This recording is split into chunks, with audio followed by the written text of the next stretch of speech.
Hey everybody, welcome back. Hope you're doing well. Hope you're staying safe and healthy out there. I wanted to quickly follow up the last episode that we did so we could pick up where we left off. But before we dive into the second series in the third section of the book, Flexibility and Control, I wanted to give a little bit more of an in-depth explanation of the bends that we've been doing in these various videos. The bends are basically a combination of concepts from Jimmy Stamp, from James Thompson, and from studio trumpet player John Lewis, who I've had the fortune of working alongside, and who introduced me to the concept of the upper bend, where we finger a half step up and keep the note the same. So the concept here is basically that we're getting the aperture of the embouchure, the buzz point, to become as sort of responsive to the airstream as we can get it to be.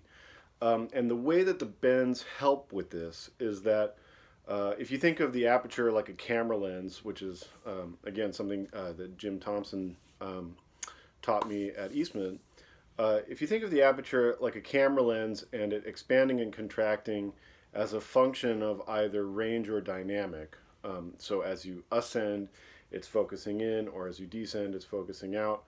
Um, and the same thing, like as you get softer, it's focusing in. As you get louder, it's focusing out. But all of that happens in a really subtle and minute way inside the mouthpiece. So what the bends do, at least the way I'm approaching them, is that as you increase air pressure, it expands the aperture. So basically, you're getting the aperture to respond to a type of airstream that you're giving it. You can think of that either as a volume or as a shape. Really, I just kind of think about it like pushing gently on the accelerator pedal of your car, for instance. You know, it's a gentle revving of the airstream, and that creates an elastic flexibility in the aperture. Um, so when you do a normal bend, just like down a half step,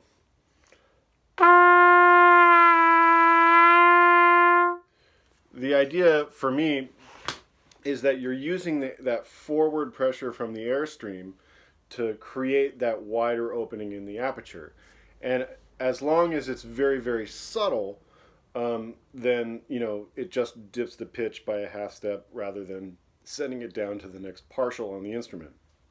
So um, when you incorporate the upper bend, the way, like I said, John Lewis introduced me to this concept. The way that you think about it is you're just taking the slide down, you're taking the bend down out, and you're going from the center of one note to the center of a bend. And that's why keeping the note the same makes a lot of sense, because it's a little bit easier to line it up with your fingers in time. Again, focusing on that idea of synchronicity of the elements of your technique. So you go right from the center of one note to the center of the bend, because if you took out if you actually kept the bend in there, how do I want to say this? If you played up a half step and then bent down a half step, i.e., keeping the note the same, it's the same process as doing a half step bend down. Um, it's just that you've taken out the change with the half step up. So you're basically skipping that step by creating a forward fast connection from one airstream to another. And that allows the lips to stay very, very passive and responsive to the kind of airstream that you're giving it. Um, so one other thing that people have asked about is the range of the bends. In the activation series, the first section of the book, the bends go pretty high pretty quickly. So people have asked, like, what do I do if I get, up to the above the staff and I can't bend the notes? Well, the idea is that the more that you dig into this way of thinking about the bends in a range that's comfortable for you, so if that's only the middle of the staff, then just stay there, or if it's, up to the top of the staff, but not beyond, just stay there, um, until that form becomes comfortable and natural for you. And as it becomes comfortable and natural for you, the ceiling will kind of come down and you'll be able to add more partials on top. The other thing to remember about playing bends in the upper register is that as you ascend, of course, the partials get closer and closer together, which means all of your motions have to become more subtle. So if you think about playing high as a function of precision rather than strength or a certain way of manipulating the chops, it's just about making absolutely tiny, subtle tweaks on the airstream that allow the aperture to expand just so much that it can make that half step bend happen.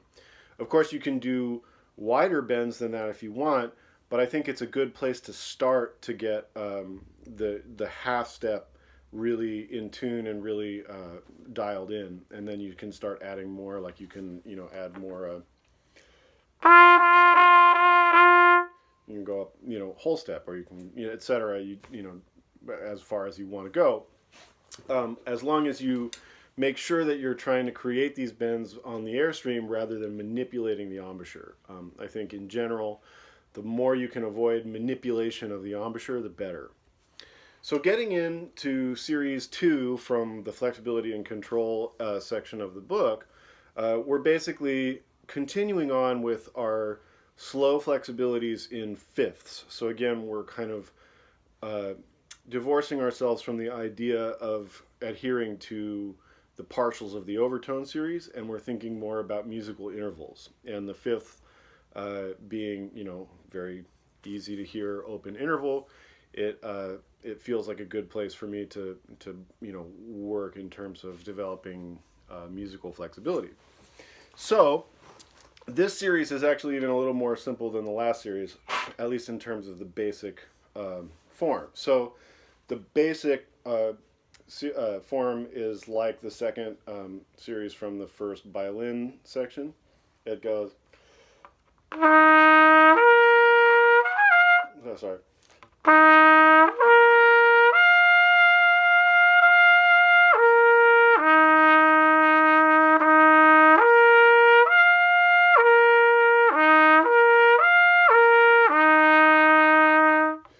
Right. Notice that we're, again, breaking the octave. We're going up a ninth because it's 2/5, and that allows us to kind of think in broader terms than just the partials of the overtone series.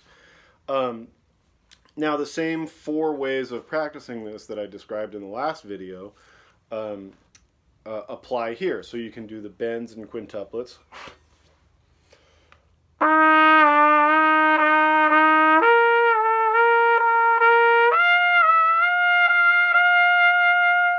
Etc.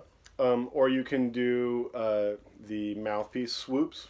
Like I said in the last video, this is like a combination of the Thompson glissando and the stamp square corner, just kind of compressed in time.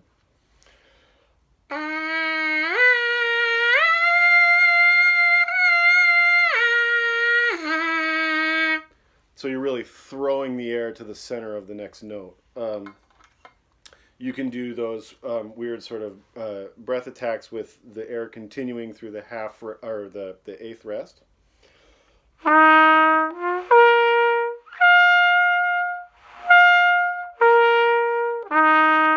Again, the idea here is that you're getting the lips to kind of bounce off of that airstream. The airstream's continuous, and the lips are sort of like bouncing off it the way like a sprinkler head would bounce off of a stream of water. And then there's just the very clear tenuto tongue with as sustained connection as you can.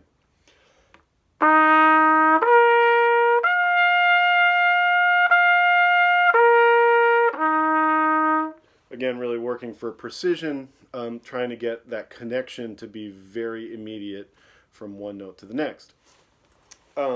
Then some people asked about the next section, which is sort of the opposite, because there's these fast kind of oscillating lip slurs, and then there's these sort of sweeps overtone series sweeps that you can find in lots of different methods. I think in the Flexus book they call it the flexondo.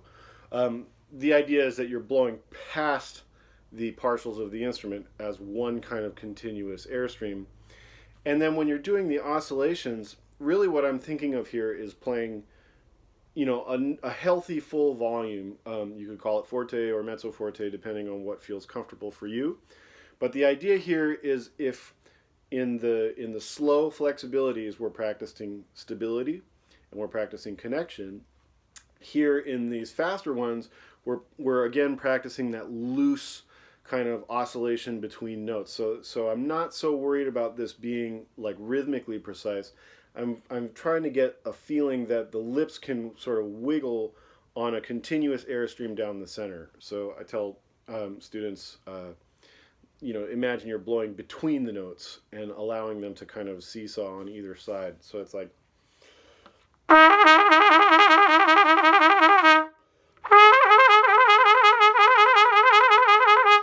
The idea is that you're just getting it to be loose, and again, over the course of the series, the idea is that it gets looser and looser and looser as you go, till it really feels like you're wiggling. And then as you do the big sweeping glissando, the idea is to do it as kind of continuously and only as high as feels comfortable. So I'll do it, basically an octave and a half to start. So.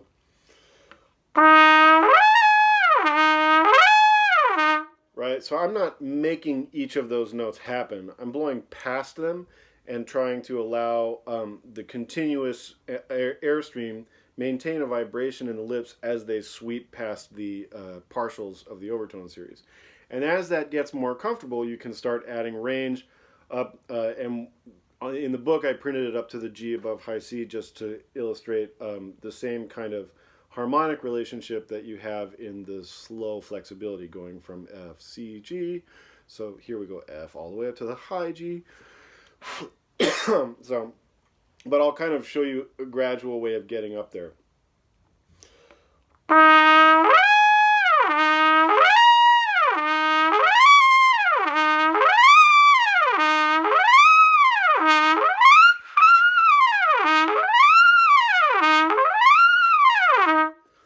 The idea there being, again, I'm not actually really trying to make the notes in between precise. I'm trying to get it to be loose and sweeping, so and then the same way in the bends that you're connecting one center of the note to the next, I'm kind of imagining trying to connect the center of the low note to the center of the top note, whatever that is.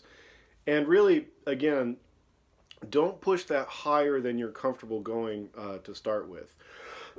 You can push your range, but make sure that you're not doing it by straining. Anytime you're straining on the instrument or creating a lot of like gripping tension, that's going to become a bad habit, and you don't want to train that. So I would again just say go as high as feels comfortable, and allow that to increase over time as you get used to the form. Thank you so much for watching. Again, send me your questions.